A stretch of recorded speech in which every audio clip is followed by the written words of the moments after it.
Hello, everyone, and thanks for tuning in to another Silicon Labs podcast. I think that everyone's going to enjoy this episode. We're going to dive a little deeper into a real hot topic, and that's the security in the IoT. To help me get answers to the questions that you guys may have about security, I've asked Brent Wilson to join me today. Thanks for taking the time, Brent. Of course, happy to be here. So Brent, you are officially called the Applications Manager for IoT Product Security, but I like to refer to you as the Oracle of all things security. Are you okay with that? It's a little grandiose, but I'll adopt that mantle at least for the time being.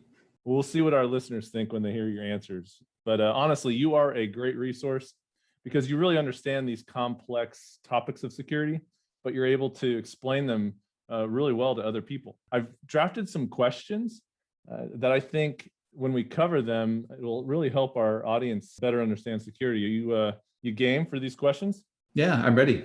All right. We've had other episodes that covered security, but I'd like to, do a slight refresher with this podcast, but then we're also going to go into a little bit more detail. So first question, I was wondering, can you start by sharing what you see as the top security threat that IoT device manufacturers are looking to eliminate? Well, it's a complex question. I mean, if you look at IoT product makers, I mean, there's a lot of different types of connected products, right? These can be everything from industrial products to toys for children to smart home products, home security. However, there's a common thread that we see, and that's most product makers have their end users' privacy and protection in mind. So essentially, they don't want their product to mishandle either sensitive end user data, which could be, PII, used for identification purposes, or even different types of data like inference data that could be used to establish an end user's location, like their position. If it's a BLE product, and that MAC address can be used to track where the person happens to be going, or if it's like a home automation system, you don't want to necessarily let a potential burglar know if your home is occupied or not based on whether the climate control system is active or not. So the protection of end user data is something which is a common thread in all of the IoT product manufacturers as being near the top, if not the top of the list. Yeah, I mean, you bring these devices into your home, and when they become personal, then having access to your personal data or your personal environment is critical to protect, right? Absolutely. Well, I'm sure that's what the most manufacturers are trying to accomplish first and solve first for security. But when you talk to the customers about this type of security concern, what are the features of Silicon Labs SoC devices that draw the most interest? Yeah, I would say there's two. And I'd say one is really what I consider to be the most valuable, and that's Secure Boot with a hardware root of trust. And Secure Boot, along with secure upgrades, really is designed to protect the product against a malware injection attack. So essentially, we want the product to be doing only what it was designed to do and not what a hacker wants it to do. And Secure Boot and secure upgrade processes are the main product features which protect the devices against those types of attacks. The place where we're seeing the most differentiation, particularly in our Secure Vault High products, is with secure key storage. And as you know, the ability to protect the keys, keys protect everything. They protect the information in the device. And so the ability for the device to protect the keys themselves is really foundational to the security of that system. And on the Secure Vault High devices with secure key storage, we have a hardware physically unclonable function, a PUF, which is used to derive a key encryption key. And that key encryption key is used to secure all the keys in the system, all the sensitive keys in the system, against even a highly and physically invasive attack, like someone trying to decap the device and extract the flash contents. Like even if they go through that really expensive, invasive physical attack, the keys are still safe. And that's something which is highly differentiating in our Secure Vault High devices, is secure key storage. Yeah, and in the past, I've been working in this industry a while, same as yourself, and there used to be multiple devices, and you'd have to have one for your secure boot, one for your secure key storage, and then another one for doing your processing. And so the EFR, our wireless SoC, integrating it all together is really, like you said, it's first in the industry where I've seen it all together. Right. And that was actually, from our design for Series 2 from the outset was essentially taking, Silicon Labs has a history of integration, of taking, multiple chips on a board and condensing them into a single chip, condensing those functions into a single chip. And with our Series 2 devices, that also plays out in the same way, in that not only are we building in the cryptographic functions, such as secure key storage and secure boot and those types of things, but also many of the other purposes of an off-chip authentication device, like you can see as secure authenticators that are often hanging on an I2C bus or SPI. We're bringing that authentication onto the chip as well, in the form of secure identities, which we provision during our device production that enable customers to have more security over their own supply chain and indeed authenticating their own devices. Well, that's a good discussion on some of those key features of Secure Vault. And I think it leads into my next question, Brent, which is our recent announcement about our devices have received a PSA Level 3 certification. I was wondering if our listeners may be interested to learn what that specifically means, what's new with this certification versus other certifications we've received, and what can they expect to receive from a device that's PSA Level 3? Well, first of all, we're involved in both PSA certifications as well as other certifications. Like we're actually heavily involved in IOXT, for example, and several other industry alliances. But with respect to PSA certification, we've been participating since its inception in PSA Level 1 back in 2019 when it was first announced. And afterwards, we received PSA Level 2 certification, and then we were the first device to achieve PSA Level 3. And one way to think about these different levels is, there are many different types of security certifications, and most of them have different certification levels. And just in broad brushstroke terms, the higher the level is, the harder it is to achieve that level, meaning the more, like it's harder to achieve a Level 3 certification than a Level 2 certification. And that means both that the product itself tends to be more secure, and the way in which that product security itself is evaluated tends to be more intensive. And to give you just some frameworks on how PSA works, and there's of course a PSA certified website that has all this detail as well, which our listeners can go and explore. But in general, PSA Level 1 is a self-certification. So essentially you fill out, an application and you name, the types of security capabilities your product has, and you attest to it having them. Levels 2 and 3 require an independent lab to assist with the evaluation of the product to specific criteria, which are established by PSA.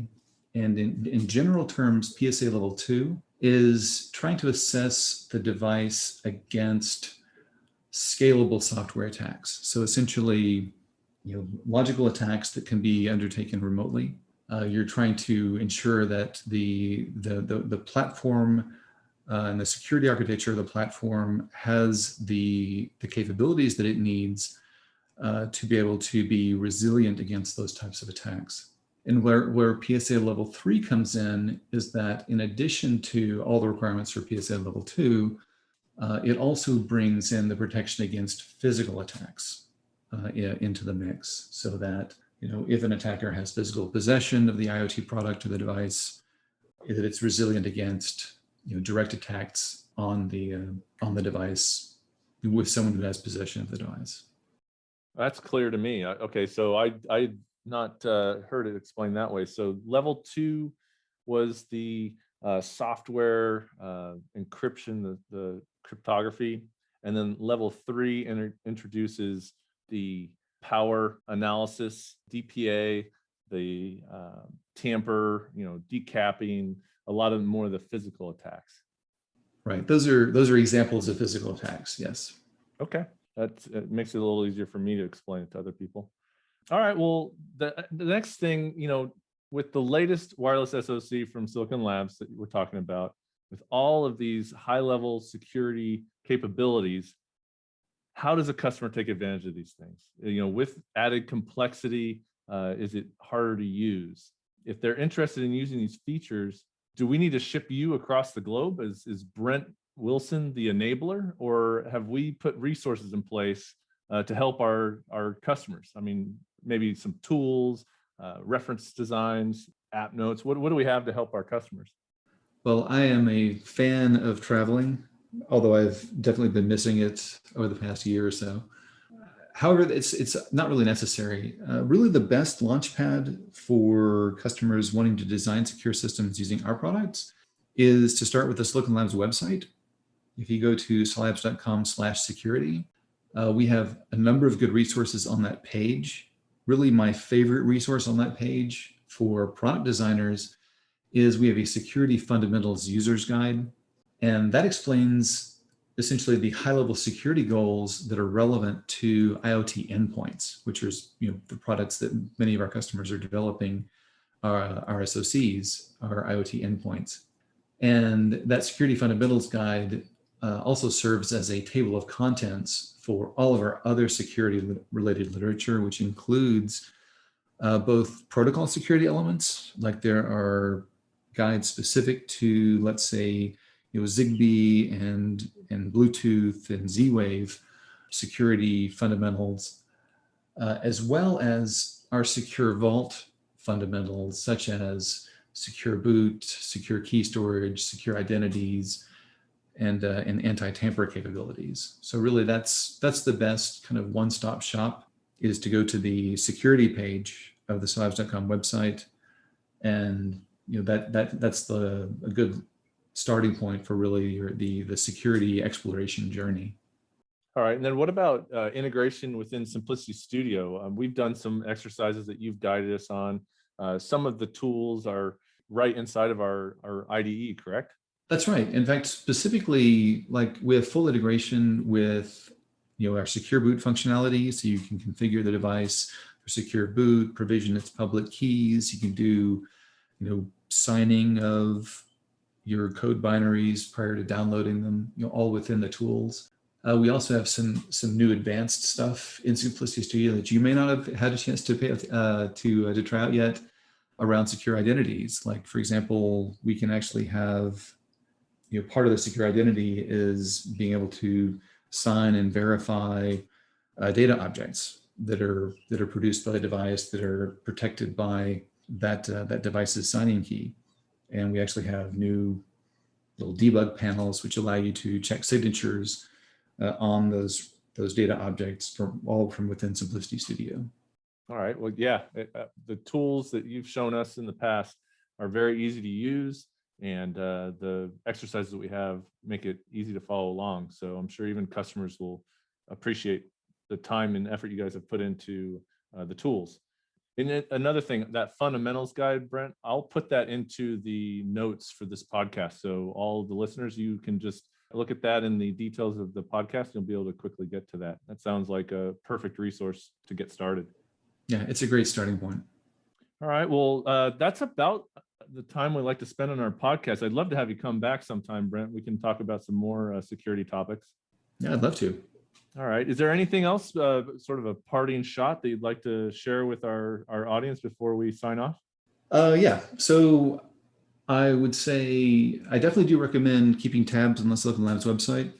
We are introducing new security collateral and training on a quarterly basis, if not monthly. And also, I wanted to just make customers aware of, and our podcast listeners aware, of our security advisory notifications, which are also available from that silabs.com/security website, just so that you can sign up for those notifications. And that way, when we discover a security vulnerability in either our products or one of our software components or stacks, that you can be aware of it and can get access to the patches and those types of things to mitigate those vulnerabilities. So I'm just trying to get a more awareness that we have a security portal and that we want customers to subscribe to those notifications so that they can be aware of them when they happen.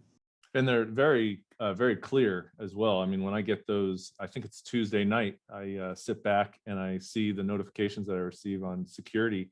Very, very clear. If you're using our parts, It addresses the topic in the subject line and then gives you clear details on if and how that applies to our solutions. So yeah, really handy for our customers. Well, thanks, Brent. It was a pleasure talking with you about security, as always. I'm happy to be here. All right. I know for a fact that you helped a lot of the listeners understand the difficult topics of security, and I hope that they enjoyed it as much as I did. We want to thank all of our listeners for taking the time to listen to our podcasts. And until next time, everyone, stay safe.